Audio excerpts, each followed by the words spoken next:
Clara Mello Franco e é um prazer ter todos aqui reunidos para o painel Democracia não é só eleições. Estamos aqui reunidos hoje justamente para tratar dos aspectos não institucionais da nossa democracia. Quando falamos do aprofundamento da democracia brasileira, pensamos no âmbito eleitoral, pensamos em como elegemos nossos governantes através de meios democráticos, mas raramente tratamos das outras formas nas quais podemos verdadeiramente aprofundar a nossa democracia no dia a dia. Temos aqui reunidos hoje um escopo extremamente diverso de painelistas que tiveram experiências extremamente variadas relacionadas à nossa democracia, tanto na sociedade civil, tanto como acadêmicos e também na mídia. E, portanto, gostaria de passar a fala para a nossa incrível moderadora, a professora Frances Haugopian, da Faculdade de Harvard, que, além de ser uma especialista em política comparativa da América Latina, também é líder do comitê do corpo docente do Brazil Office aqui em Harvard. Então, Frances, a palavra é toda sua. Muito obrigada, Helena. Bem-vindo a todos e a todas. E é uma honra para mim ser chamado a moderar esse painel com tão distinguidos participantes. Agradeço esse convite dos alunos da Harvard e MIT. E só quis dizer que é uma honra de participar nesta mesa. Falamos muito hoje em dia da democracia brasileira por boas razões, porque talvez nesse momento é o mais perigoso para o futuro da democracia no Brasil, que em quase 60 anos. Vocês ouviram uma entrevista conduzida pela Helena e Miguel Campos com o Dr. Fernando Henrique Cardoso, sobre os grandes desafios que enfrentam o Brasil nesse momento tão desafiante. É o momento em que temos mais agora de 350 mil mortos, brasileiros mortos, pela pandemia.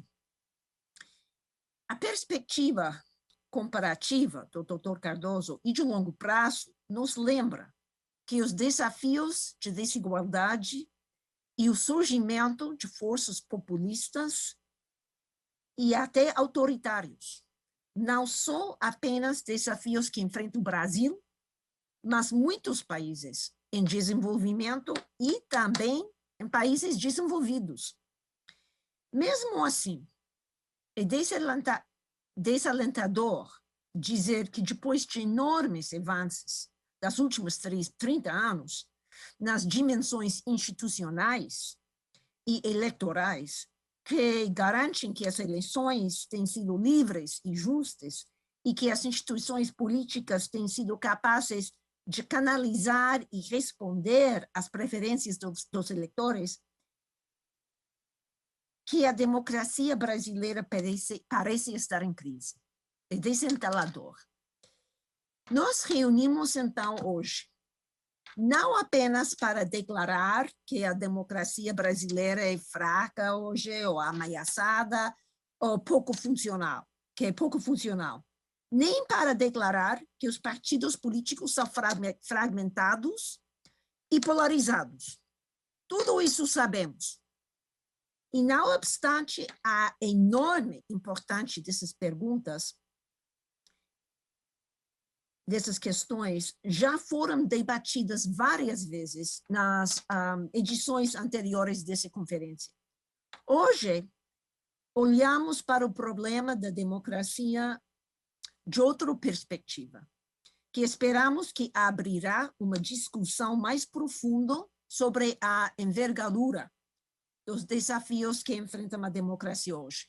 Consciente que democracia significa mais que meramente um regime em que os governantes são escolhidos pelo meio de eleições e que engloba também noções de império da lei, de direitos e a participação política, tanto como a igualdade, sinal de condição, esse é debatido, né? Pelo menos de acesso às oportunidades de participar na vida econômica, na vida política e na vida social do país. Nós indagamos aqui se outras deficiências na democracia brasileira, tais como a violação sistemática dos direitos civis em diferentes partes do país, o enfraquecimento dos mecanismos de participação não eleitoral, o acesso desigual à justiça e aos serviços públicos, tanto como as desigualdades econômicas e sociais que ainda definem o Brasil, encontram-se à base das fraquezas institucionais em plena vista. Essa é uma pergunta que espero que podemos debater.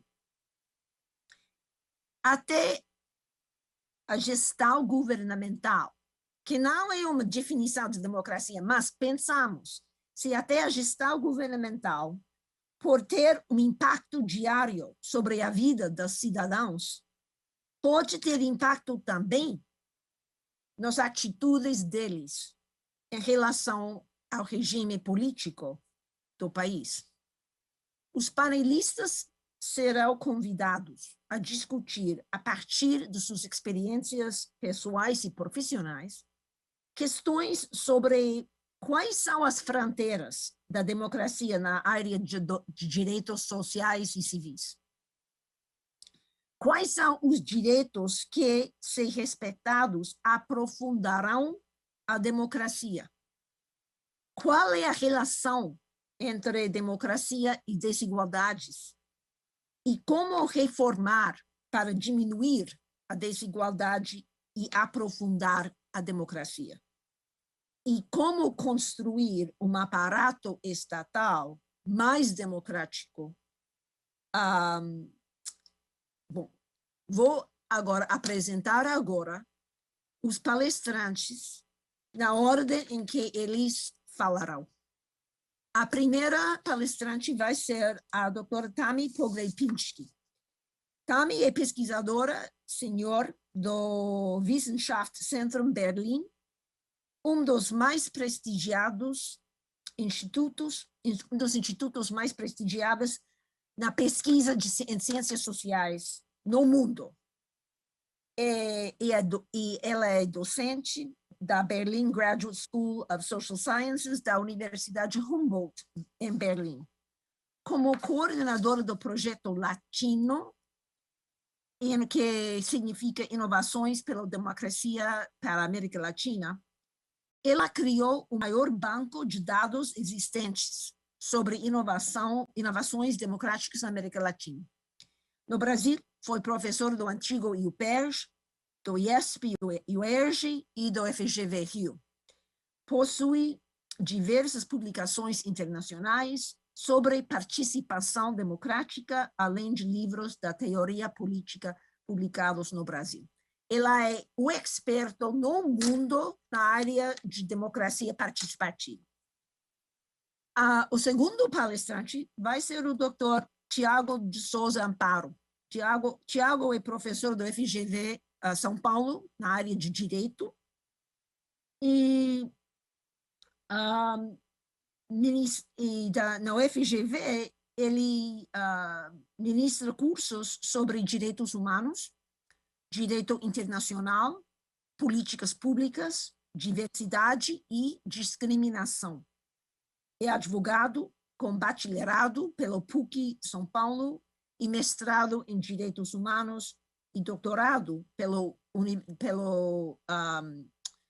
Central European University, que está em Hungria, Budapeste, na Hungria.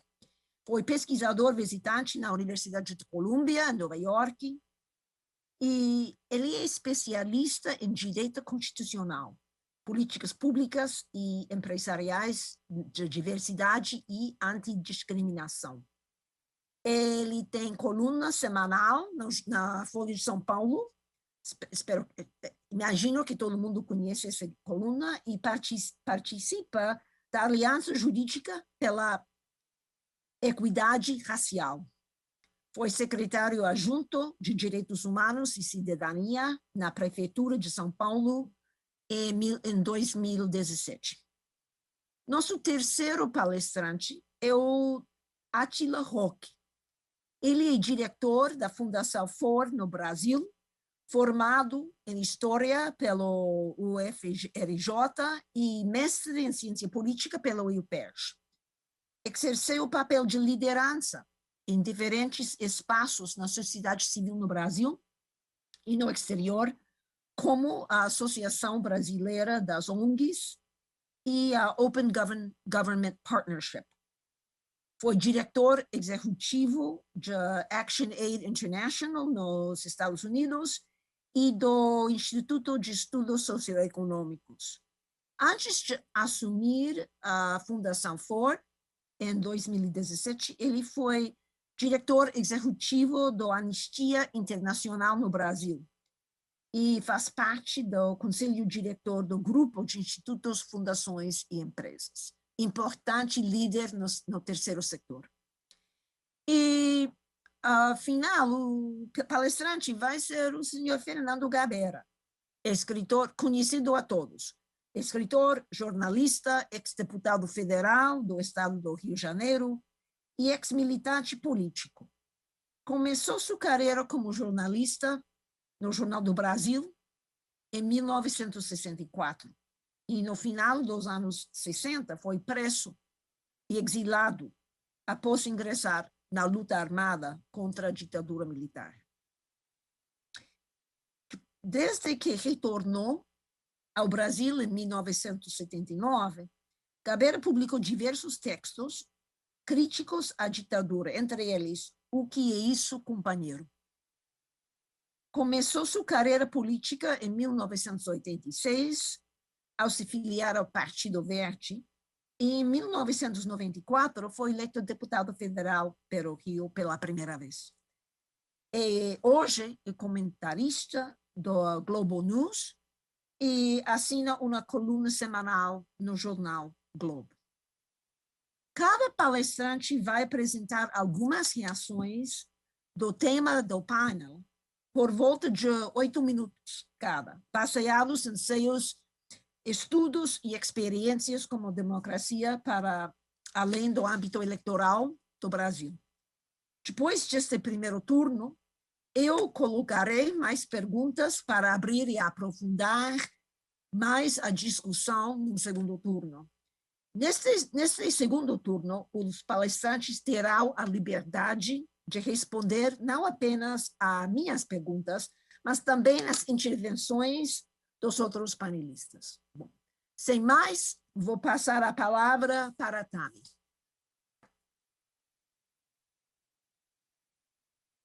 Boa noite a todas e todos. Obrigada por essa excelente introdução, Fran. É um privilégio ter você como moderadora dessa mesa. E já que você nos apresentou com tanto cuidado, eu queria também acrescentar que você é uma grande brasilianista e que as suas análises políticas sobre o Brasil, sobre o nosso processo de democratização, são fundamentais e deveriam ser tão lidas no Brasil quanto são internacionalmente. Bom, e claro, quero agradecer o convite e parabenizar os estudantes de Harvard e de MIT pela organização, especialmente a Helena, por ter sido tão atenciosa, tendo cuidado de todos os detalhes, garantindo que tudo funcionasse perfeitamente hoje. Bom, eu acho que o tema dessa mesa é muito instigante e muito importante, né?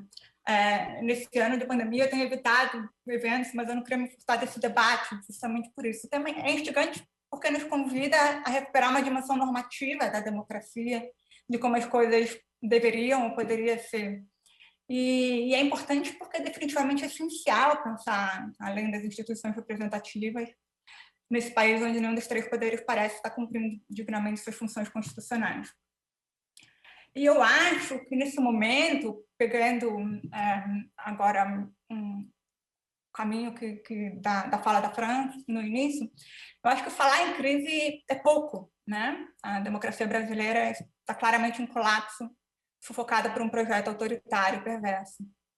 E se a democracia brasileira hoje está morrendo e morrendo sufocada, uma das razões para isso certamente é que a participação social vem sendo solapada.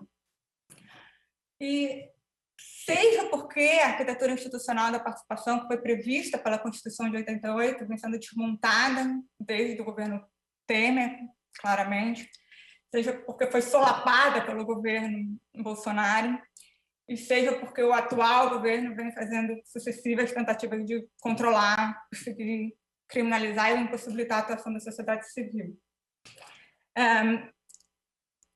O título dessa mesa, provocativo em alguma medida, e de certa forma, sempre as eleições foram consideradas centrais nas definições de democracia, em suas avaliações, e ainda que elas possam até ser o coração da democracia, a participação social é certamente o seu pulmão, né? E sem uma sociedade civil livre, ativa, sem espaços institucionais de participação da cidadania, as instituições representativas ficam sem oxigênio, não respiram, e a democracia agoniza.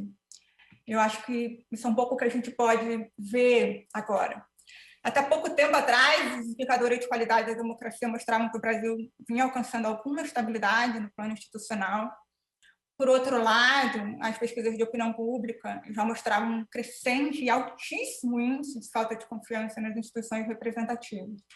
Mas, curiosamente, também, e paralelamente a isso, no Brasil, desde pelo menos a virada do século, né, já ainda nos anos 90, mas muito claramente a partir dos anos 2000, o Brasil virou um estudo de caso internacional como um laboratório de inovações democráticas, um terreno profícuo de experiências de participação cidadã e de experiências com impacto significativo nas políticas públicas, o que é também muito importante.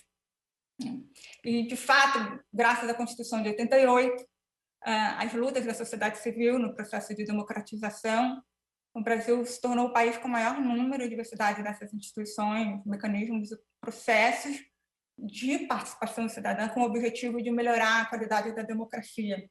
Eu acho importante destacar isso quando a gente fala em inovações democráticas, ou ao menos nessa perspectiva que eu acredito que é importante dimensionar para perceber o impacto da participação na democracia. É preciso pensar que eles são mecanismos, são processos, são instituições que não apenas tentam incluir os cidadãos no processo de formulação de políticas públicas ou no processo decisório, no sentido de aumentar o número de pessoas participantes, mas é a tentativa de, através da participação, melhorar a democracia, de alguma maneira fortalecer alguma das dimensões da qualidade da democracia e produzir algum tipo de impacto nas políticas públicas.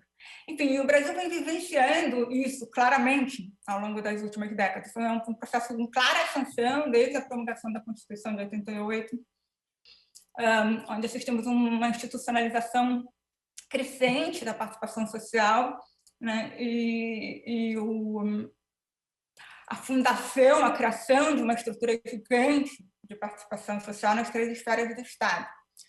E, ao longo desses anos, até pouco tempo, essas inovações democráticas, as instituições participativas tiveram seu impacto demonstrado por diversos estudos, curiosamente, muitas vezes mais conhecidos internacionalmente do que dentro do próprio Brasil.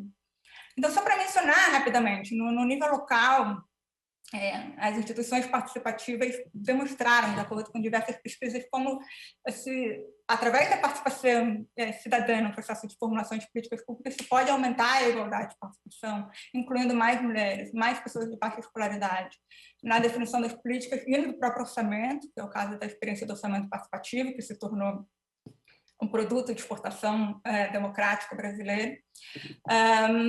Há estudos que mostram como que experimentos participativos levaram a uma melhor oferta de serviços públicos, um maior acesso a bens sociais primários, habitação, educação, assistência social, aumento do bem-estar dos cidadãos. Há estudos que mostram como a presença de instituições participativas diminuiu em algumas cidades a mortalidade infantil, aumentou a frequência escolar, empoderou as mulheres, aumentou investimentos em saúde, aumentou a redistribuição e ampliou o acesso a serviços essenciais. Isso só para mencionar claramente estudos publicados nessa área.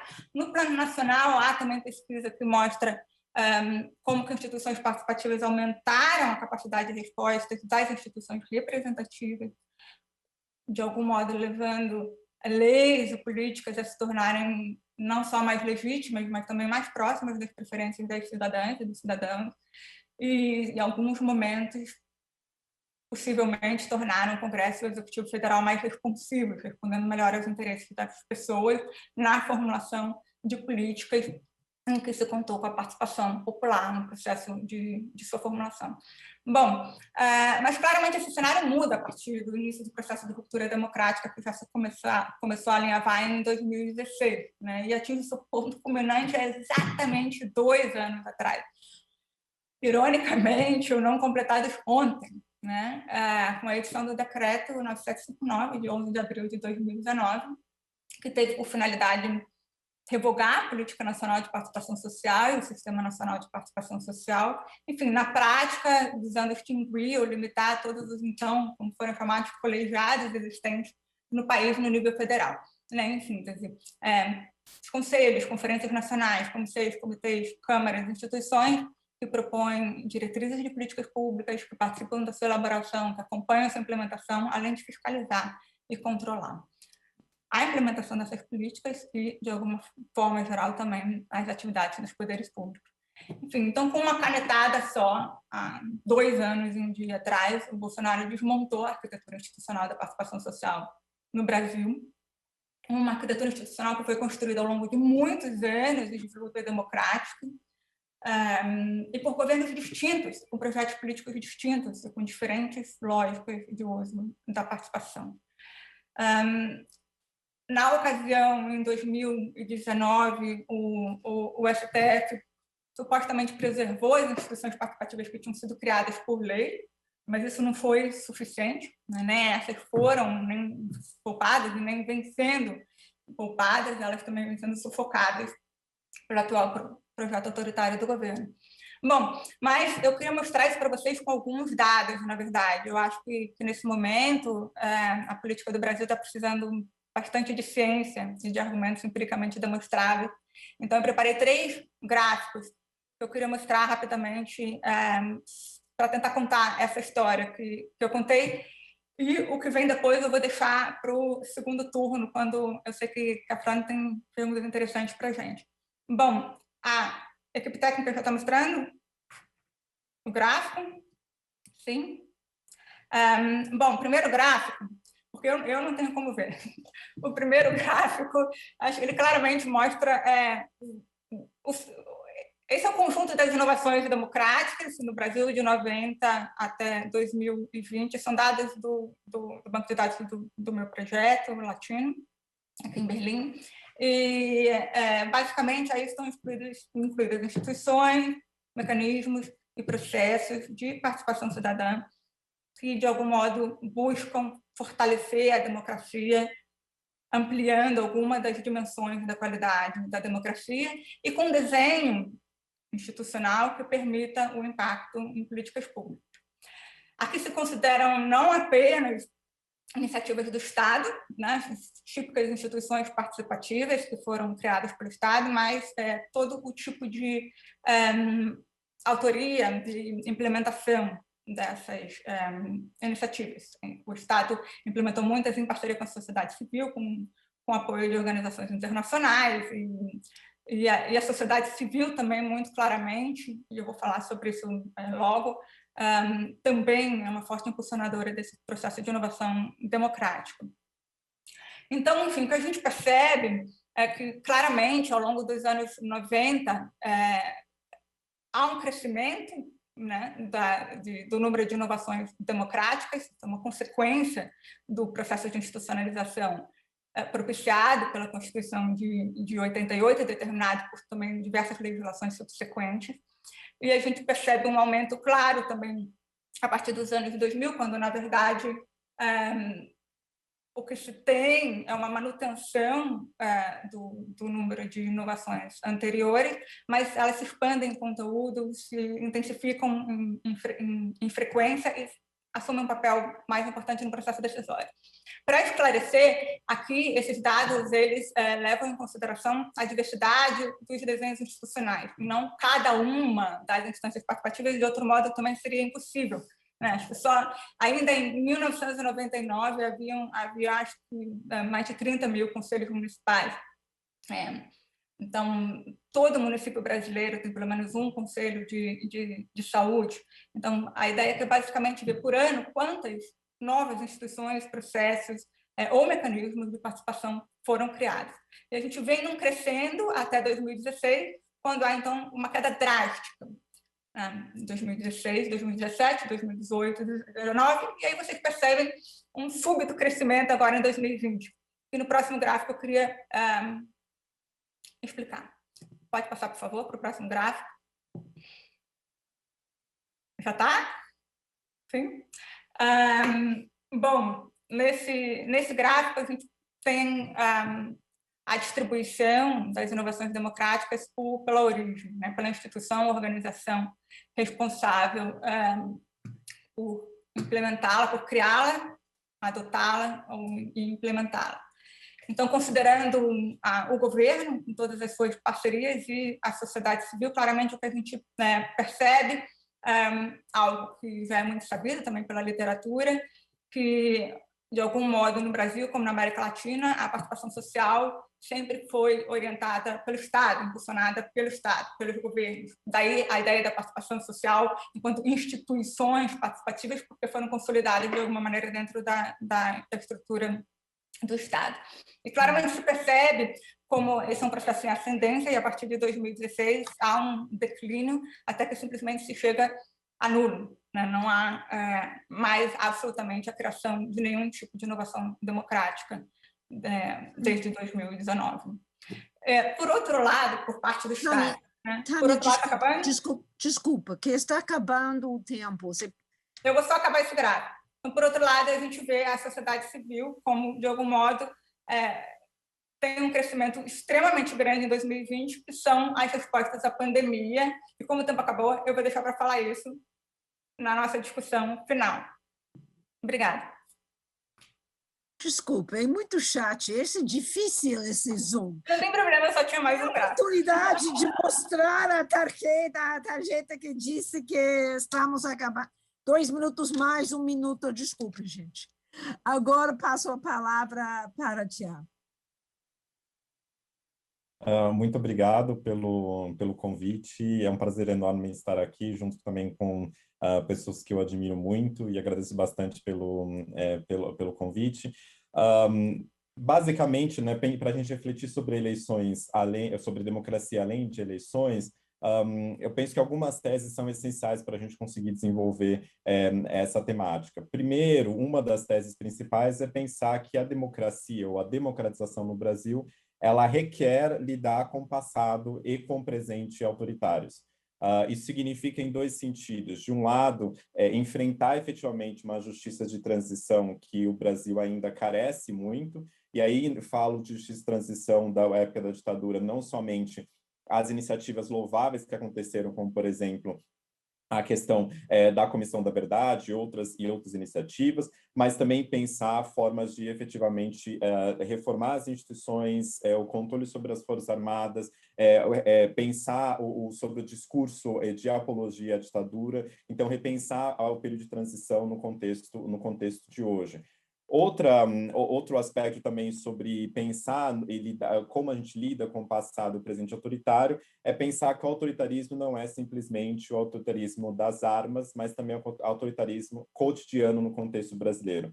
O Brasil é um país que é acostumado com mandos e desmandos todos os dias, com aquela frase comum que se diz com quem se fala, e alguns vão dizer com aquela ideia de castas, né, de um sistema onde alguns estão mais privilegiados em relação a outros, e não é simplesmente uma divisão socioeconômica, é também um sistema engendrado de castas na sociedade brasileira, e aí castas no sentido, como o termo tem sido utilizado no debate, inclusive americano, comparando o racismo nos Estados Unidos com o sistema da Índia e outros países.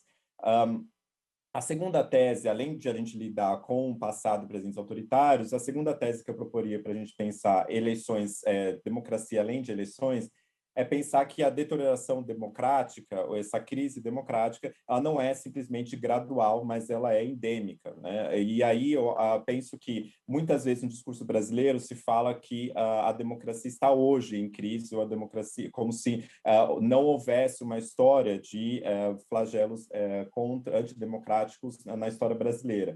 E, dependendo de para quem você pergunta, autoritarismo ele já acontece hoje em dia, né? Basta ver, por exemplo, os altos índices que o Brasil tem de pessoas sendo mortas pela polícia, é 5 vezes mais do que, por exemplo, os Estados Unidos, no número de pessoas mortas pela polícia no Brasil.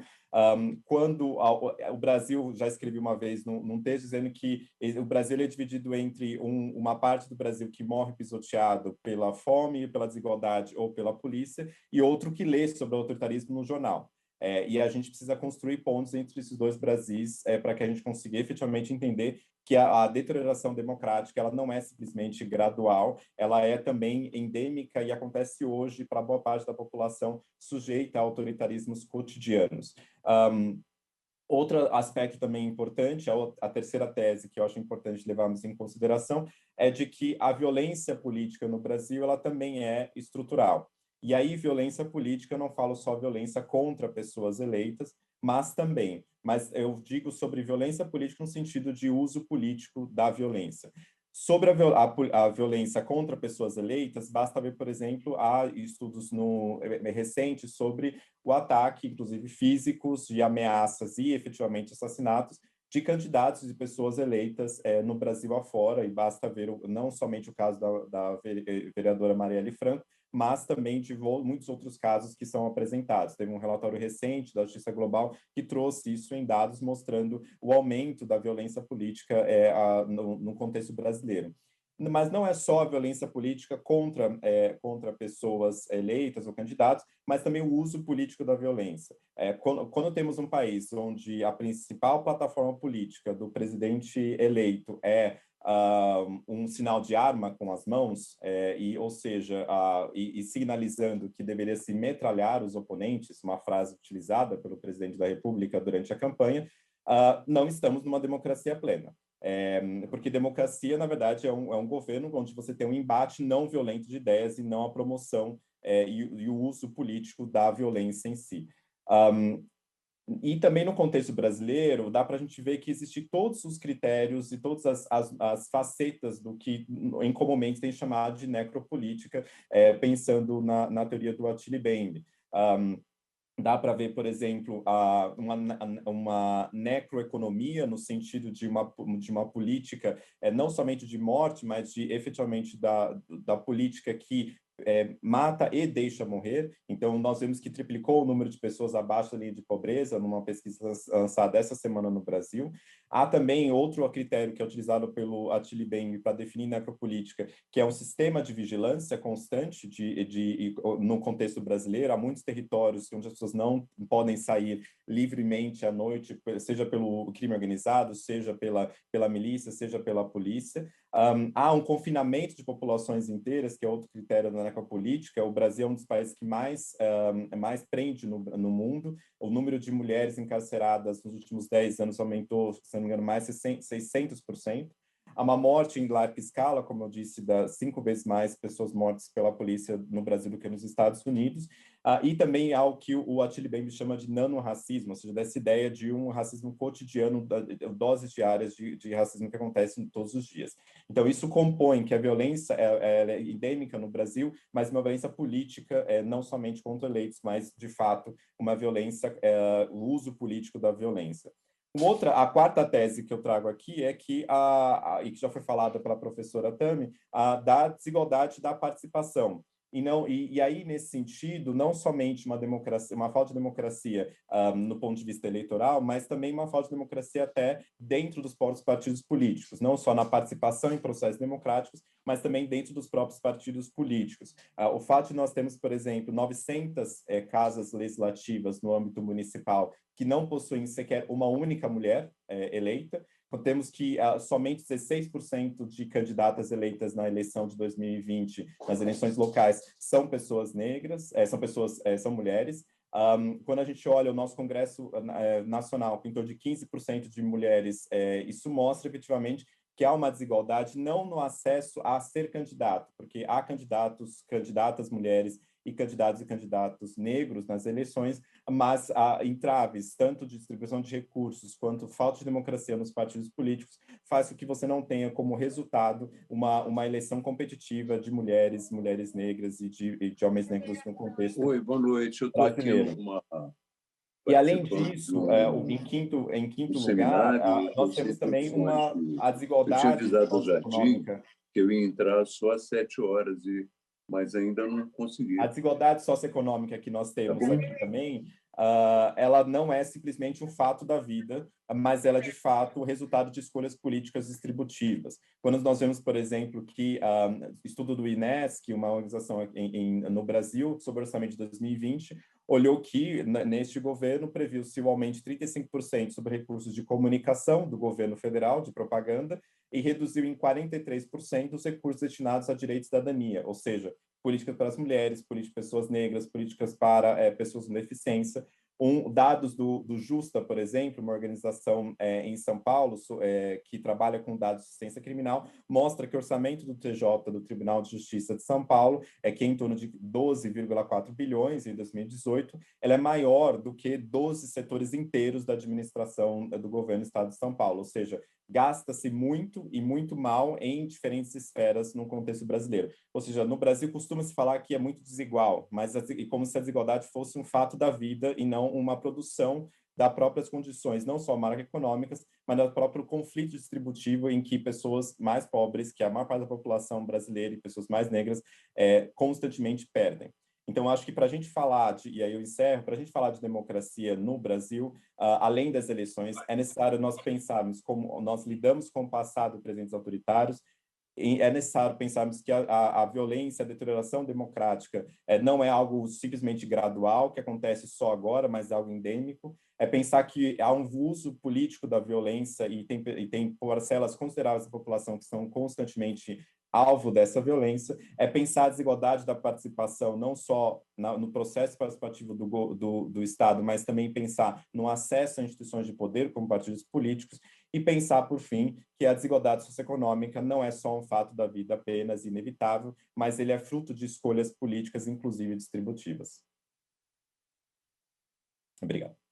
Muito obrigada. E vejo que você tem medo da moderadora autoritária, que vai entrar se você sobrepassa os 8 minutos. Mas porque estamos com muito pouco tempo, gente, e discussões tão ricas. Sem mais, vou passar a palavra para o Átilo.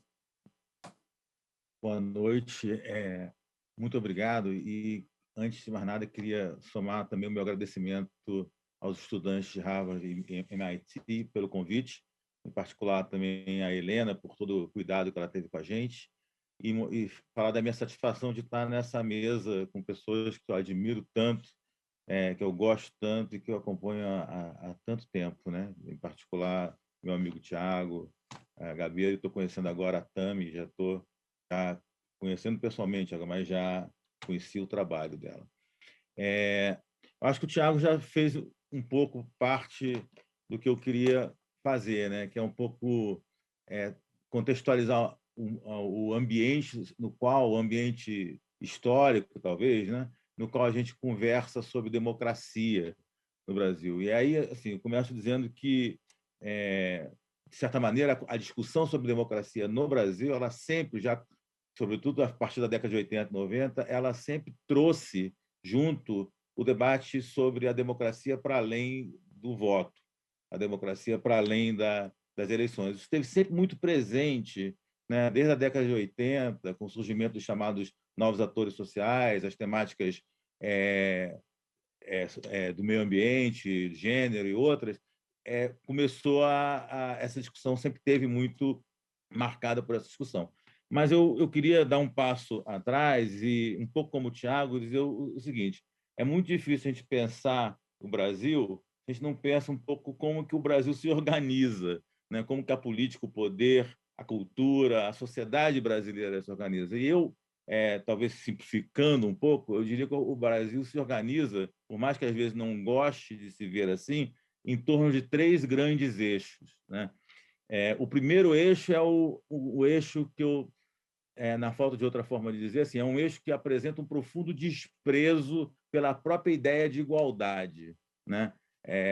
O Brasil ele se especializa em criar muitas maneiras de você afastar, separar e hierarquizar as pessoas, né? Esse é o país do você sabe com quem está falando, ponha-se no seu lugar, né? E por aí vai. Então, o primeiro ponto que atravessa nossa história é esse profundo desprezo pela igualdade, né? Um segundo ponto, assim, esse é um tripé que está aqui do lado meu lado direito, esquerdo, né? Na outra ponta aqui, eu gostaria de sublinhar, e o Tiago já falou disso muito bem, então não vou me alongar, que é a dimensão da violência, né? O Brasil é um país, sempre foi, ainda que muitas vezes tenha tentado apresentar uma outra visão, né?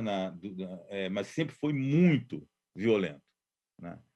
Uma violência seletiva, uma violência marcada, mas uma violência que atravessa também a história desse país, e é uma violência que sempre teve uma função política muito clara, de ajudar a organizar o lugar que cada um poderia reivindicar, né? No debate, na disputa pelos diferentes recursos. E uma terceira dimensão, e aí essa talvez seja aquela que esteja no centro, porque é ela que ensina, foi ela que ensinou tanto o desprezo pela igualdade quanto o apreço pela violência, que é o racismo, né? O racismo estrutural que informa o modo como esse país se organiza. Claro, a gente pode discutir as diferentes maneiras como esse racismo se manifesta, inclusive como ele se apresenta ao longo da história, porque também não é exatamente a mesma coisa. Ele tem uma característica no pré-abolição e outra diferente no pós-abolição, mas, de qualquer maneira, ele veio,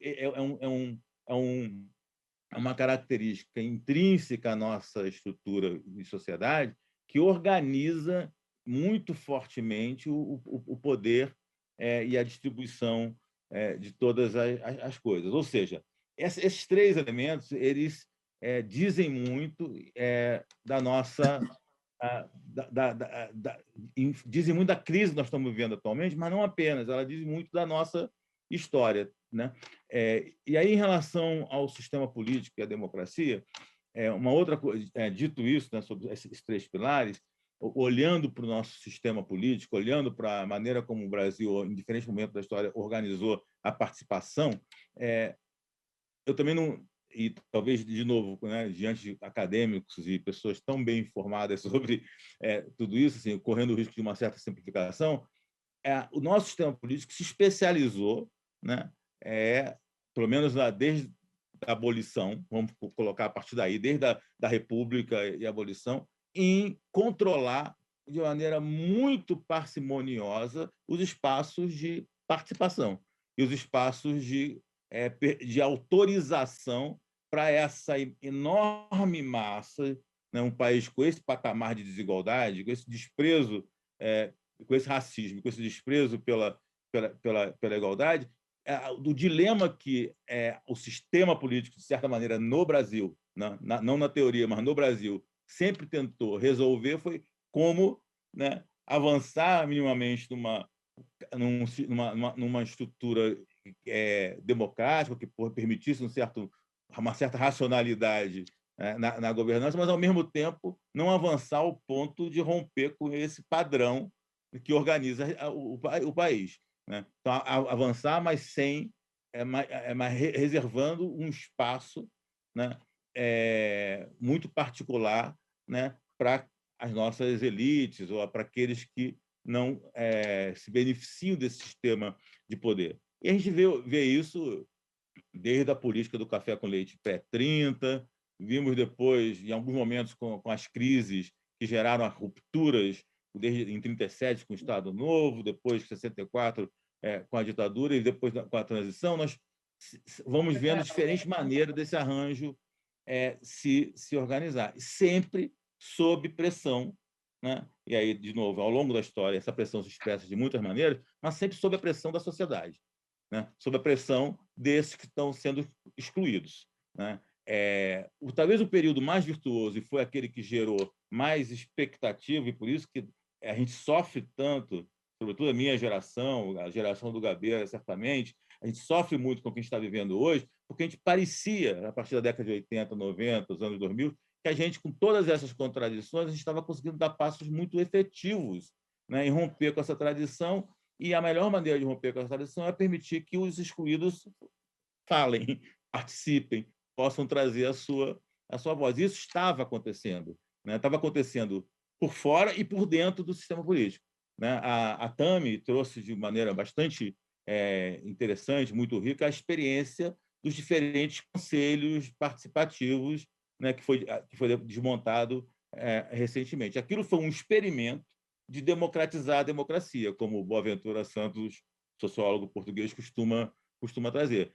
A experiência do orçamento participativo foi outra, né? Foi outro momento em que se tentou trazer para a esfera das finanças do Estado, da economia, essa dimensão. Então, assim,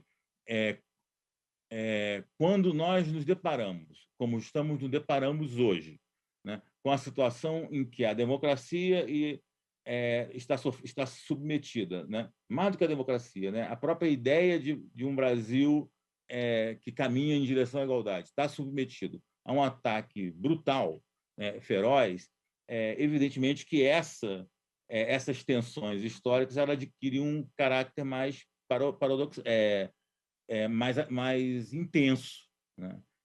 E produz a situação que a gente está vivendo hoje, que é de um sentimento profundo, não apenas de crise política, mas quase de crise civilizatória, né? O que parece estar em disputa hoje não é nem mais se nós vamos conseguir alcançar um patamar de acomodação do sistema político que permita a gente seguir nessa administração difícil das desigualdades e da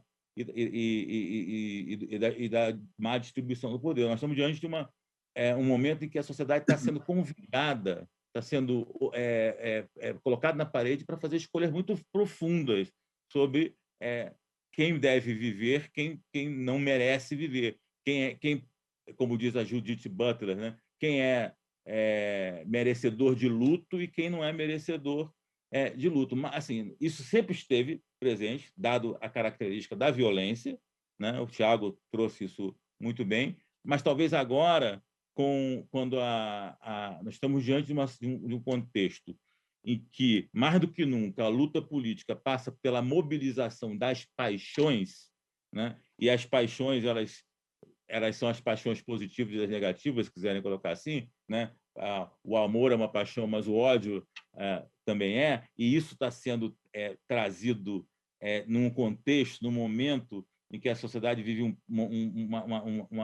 uma situação, primeiro já vivia de esgarçamento, né, por conta da violência, e toda a agenda da segurança pública e como ela foi tratada ou não foi tratada, ela contribuiu muito para isso, mas mais recentemente a pandemia, né? A pandemia ela joga isso no nosso colo e nos coloca diante de uma política da morte, uma política que promove, celebra e acena com a morte como uma morte necessária que uma parte da população precisa experimentar.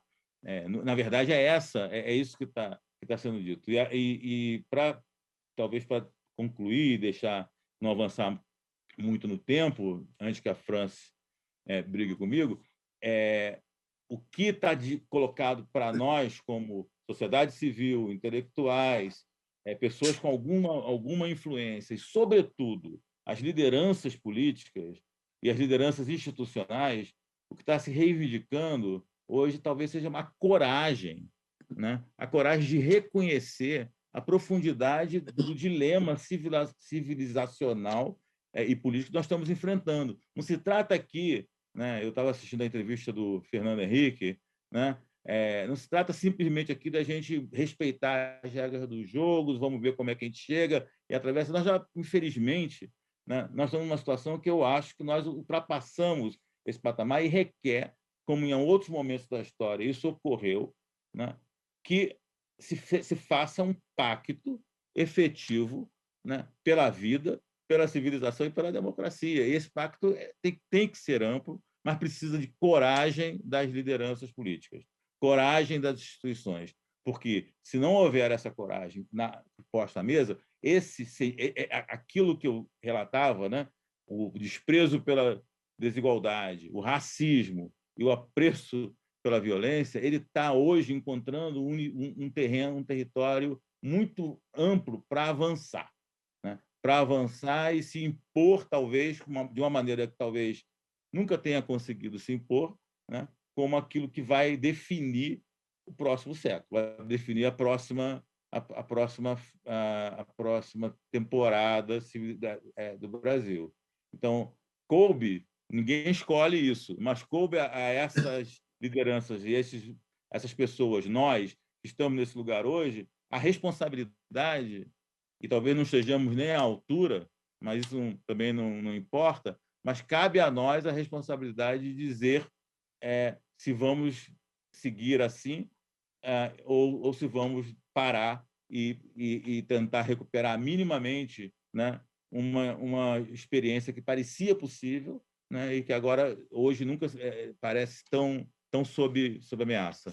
Bom, vou parar aqui, França. Eu acho que eu já estou quase no meu limite, né?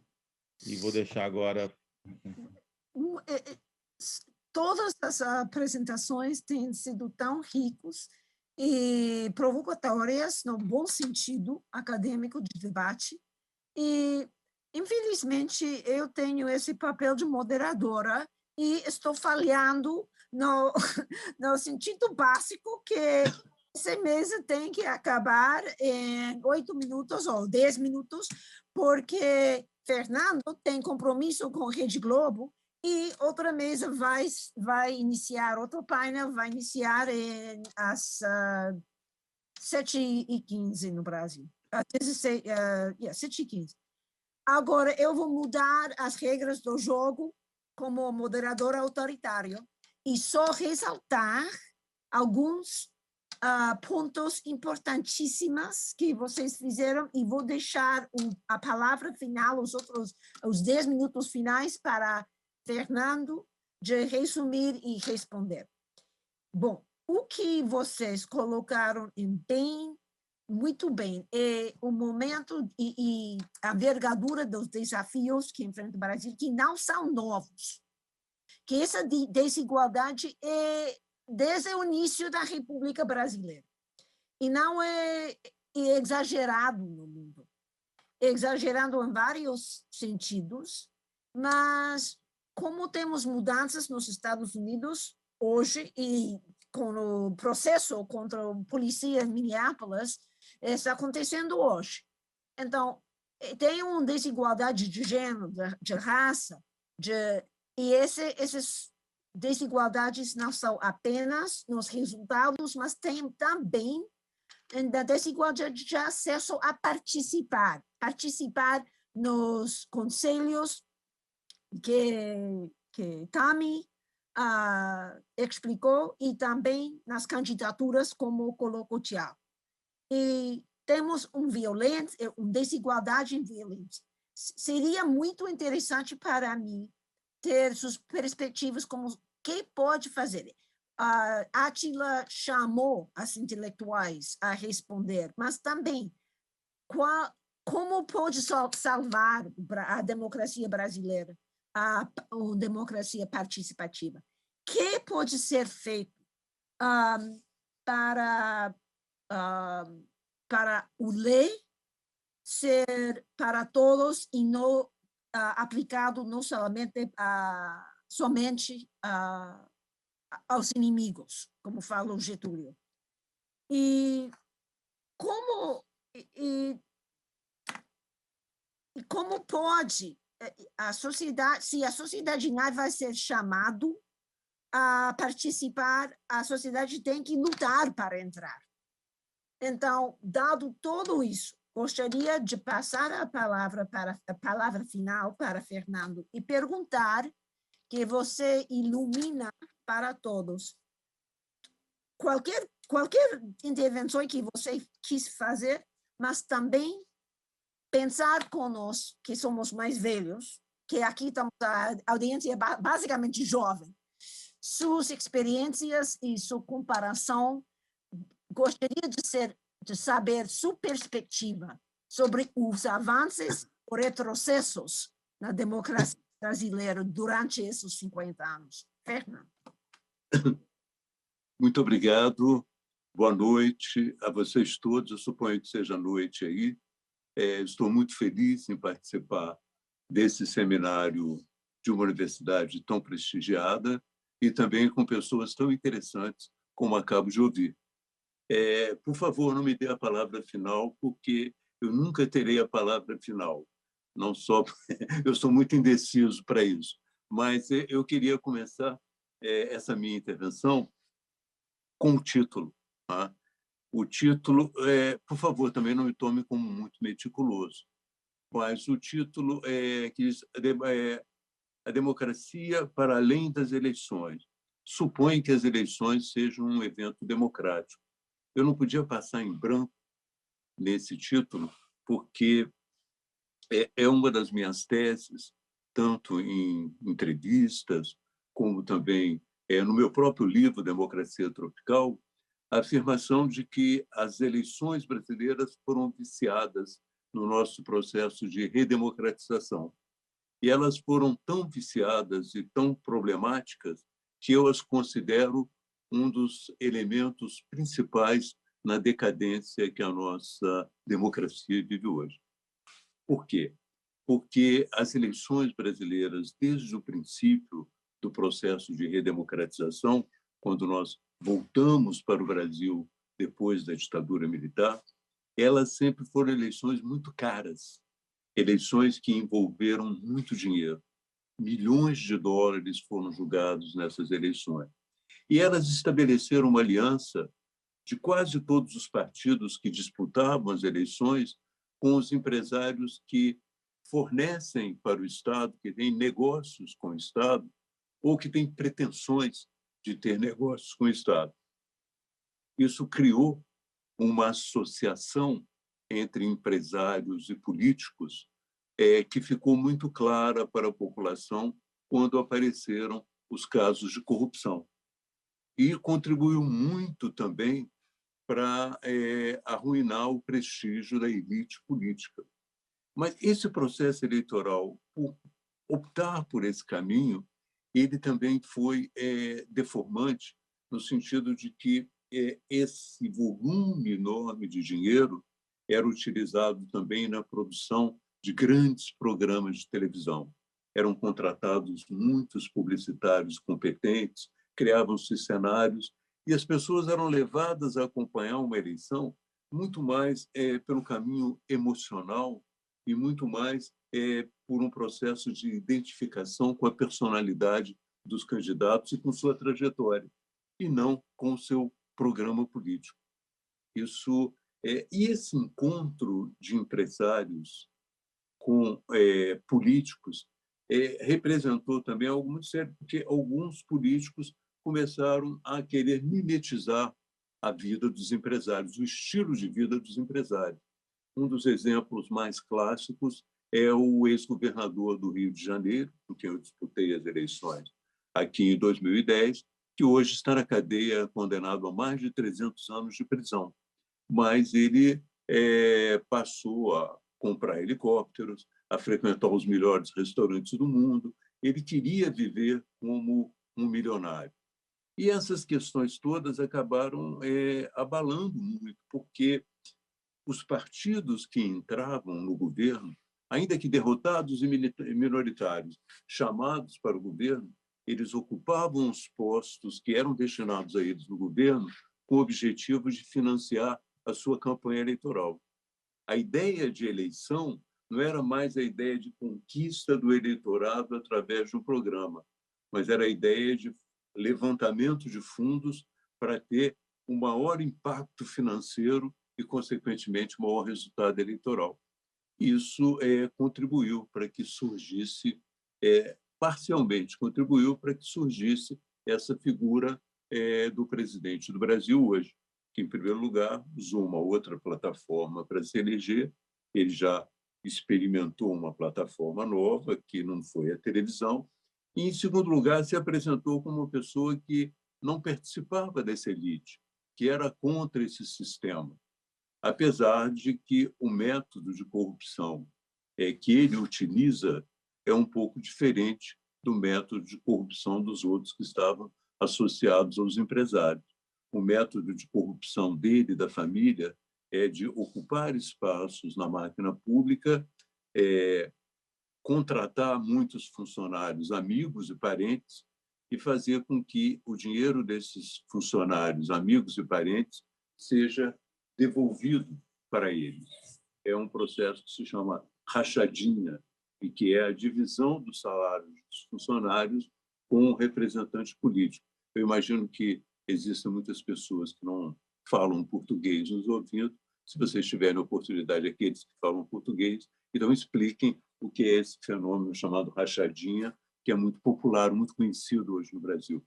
Portanto, as eleições não foram, apesar de serem teoricamente uma festa democrática, elas não contribuíram tanto com o processo democrático brasileiro. Foi através dessa corrosão da elite política brasileira que houve esse desencanto e um aventureiro de extrema-direita ocupa esse espaço na presidência. Portanto, esse momento foi muito difícil. Então, além da eleição, que não foi assim tão importante para a nossa democracia como poderia ser, nos ajudou até a ficar mais próximos dessa situação autoritária, nós temos uma Constituição que é um guia. Ela realmente é um guia de como fazer com que a democracia funcione no Brasil. Por exemplo, ela diz que todos nós temos direito à saúde. Ela diz que todos nós temos direito ao meio ambiente saudável. Evidentemente que isso está em contradição clara com as políticas de destruição da natureza, com a política de destruição da fauna, de desmatamento de vários ecossistemas brasileiros na Amazônia, do Pantanal, da Mata Atlântica. Tudo isso está em contradição. Mas o menos democrático de tudo é o fato de que a nossa geração de políticos no Brasil não conseguiu superar um problema essencial. Apenas 50% da população tem acesso a saneamento básico e água potável. Isso é um fator vital para você definir a ausência de uma democracia realmente em termos de condições de vida. Né? Da mesma maneira, quando nós avançamos um pouco na própria Constituição, nós vemos que há 2 artigos protegendo as comunidades indígenas, protegendo as etnias do Brasil, protegendo, garantindo a sua terra, garantindo a sua cultura, isso em termos escritos. Mas o trabalho da sociedade abrangente, com o apoio do governo e a inspiração do governo, tem sido de destruir progressivamente essas comunidades, seja pela busca de ouro, pela introdução de garimpo, que envenena as águas e todo o lugar, também como o desmatamento e o próprio crime contra essas lideranças indígenas. Portanto, a nossa Constituição ela tem uma visão democrática que me parece muito interessante. Ela supõe que nós temos que viver numa pluralidade de culturas, que a pluralidade de culturas é tão importante para nós como a pluralidade da vida natural. Assim como temos que manter as espécies, as diversas espécies, e isso é essencial para qualquer vida, também é necessário manter as diferentes culturas. Essa concepção foi consagrada no Brasil em 1992, quando nós fizemos a grande Conferência do Meio Ambiente, e numa conferência paralela, e que tinha a presença de vários líderes mundiais, se decidiu que a presença de várias culturas, a sobrevivência dessas culturas, era tão importante para a humanidade quanto a sobrevivência das plantas, dos animais, dos ecossistemas que nos mantêm vivos.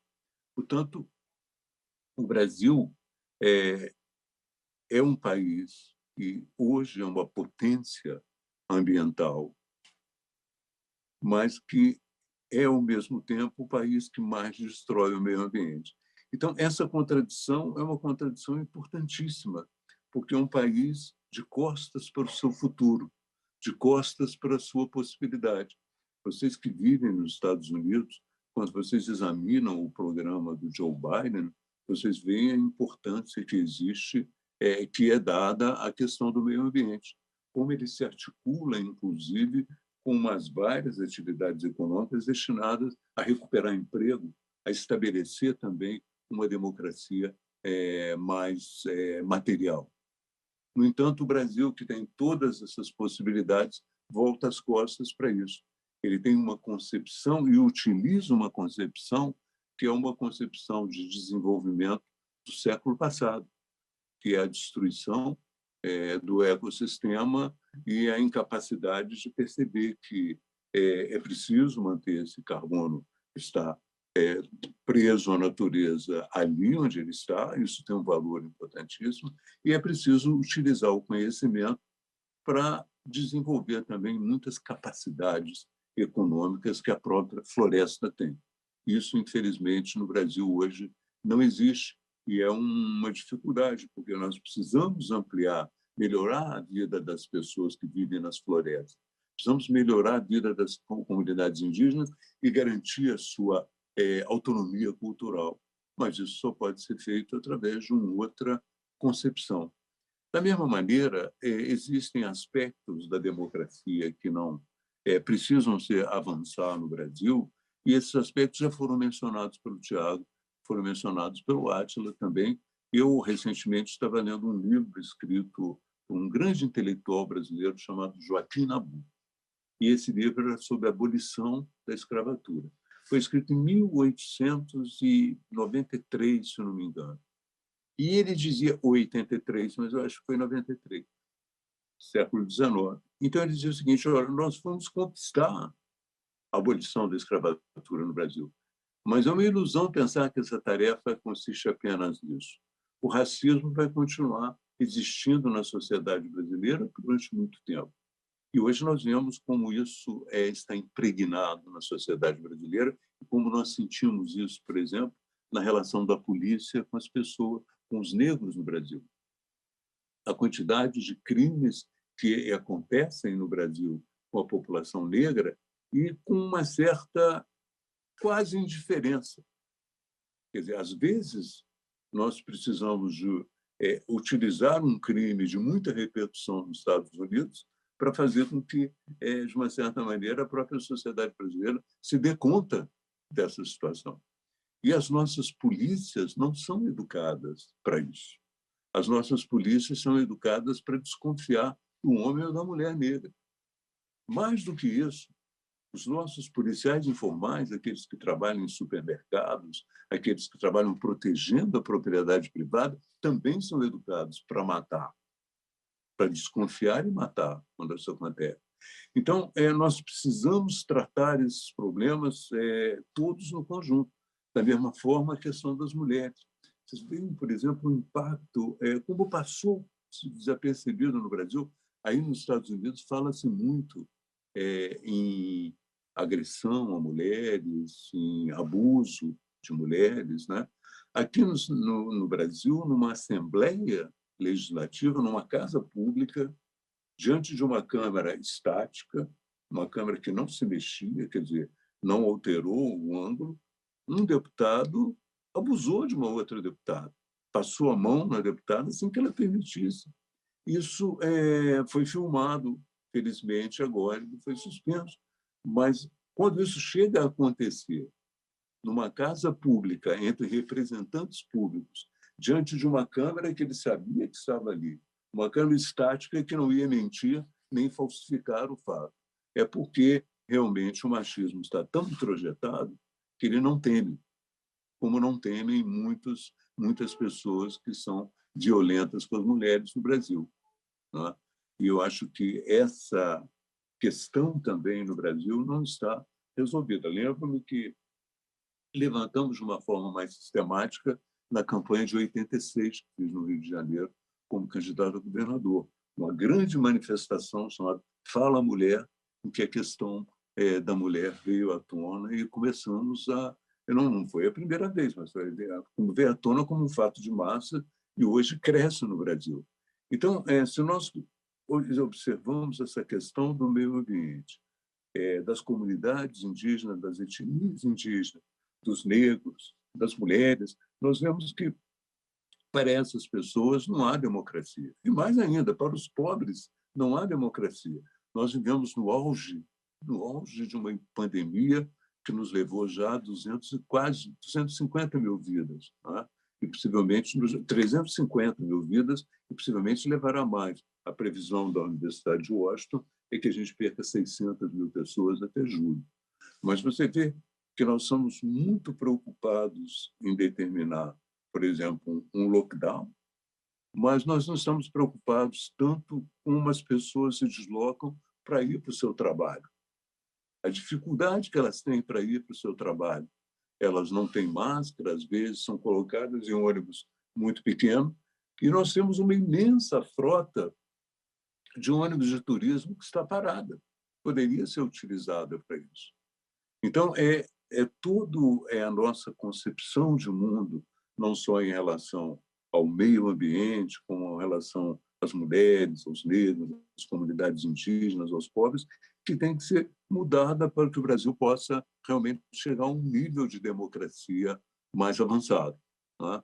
E eu espero que isso possa acontecer depois desse grande desastre que nós sofremos, que é a ascensão de um governo de extrema-direita, tá? É um governo que falsificou as eleições à sua maneira, de uma forma muito mais grave, através das fake news na internet. Ele falsificou as eleições. Um governo que tem a morte como a sua política essencial, né? E é típica de governos fascistas também, a morte como uma presença próxima, né? Que o governo defende o armamentismo. O volume de armas no Brasil triplicou no período que o Bolsonaro está no governo. Ele faz projetos para que as cadeirinhas que as crianças andam nos carros, elas podem, caso o pai não proteja a criança no carro, nas cadeirinhas, não será mais multado. É liberdade dele colocar em risco a vida da criança, né? Da mesma maneira, na pandemia, a política foi também uma política de imunidade de rebanho. Vamos deixar que morram o máximo possível de pessoas para que a gente consiga a imunidade. Algo que não está acontecendo, não vai acontecer, está morrendo muita gente, mas é uma política homicida, que não merece nenhuma consideração. Qual a saída para isso? Só para finalizar. Saída para isso, no meu entender, uma vez que a política da morte está instalada, é uma grande aliança pela vida. Uma aliança pela vida que una todos o que querem realmente alterar esse estado de coisas e que tem a mesma disposição, eu imagino que eu esteja no ponto final, né? Que tem a mesma disposição que os ingleses tiveram na guerra, de unir todos contra um adversário comum. É muito difícil isso no Brasil, como foi difícil na Inglaterra. Quando você fala numa união de todos, existem os caçadores de hereges que dizem, não, você não pode, porque no verão passado você fez uma coisa errada. Aquele ele não pode, porque no outro verão também ele fez algo errado. Mas nós precisamos de gente olhando para frente, com essa visão de disposição para a vida, para que a gente possa reconstruir a democracia e reconstruir também o processo eleitoral, que já deu um passo, uma vez que o processo eleitoral no Brasil hoje já é financiado com verbas públicas, o que já é um avanço em relação a esse passado recente que eu denunciei. Era isso que eu queria falar. Eu lamento, quis sintetizar um pouco para poder estar dentro do tempo. Não, por favor. É que o tempo acabou, nós recebemos uma mensagem do equipe técnico, estou obrigada a encerrar. Mas primeiro, antes de tudo, quero agradecer a todos os participantes desse painel fascinante e gostaria de só dizer que vocês me inspiraram e que estou sempre torcendo para vocês e para a democracia brasileira. E espero melhores tempos para seu país. E boa noite a todos. E muito obrigada. Boa noite.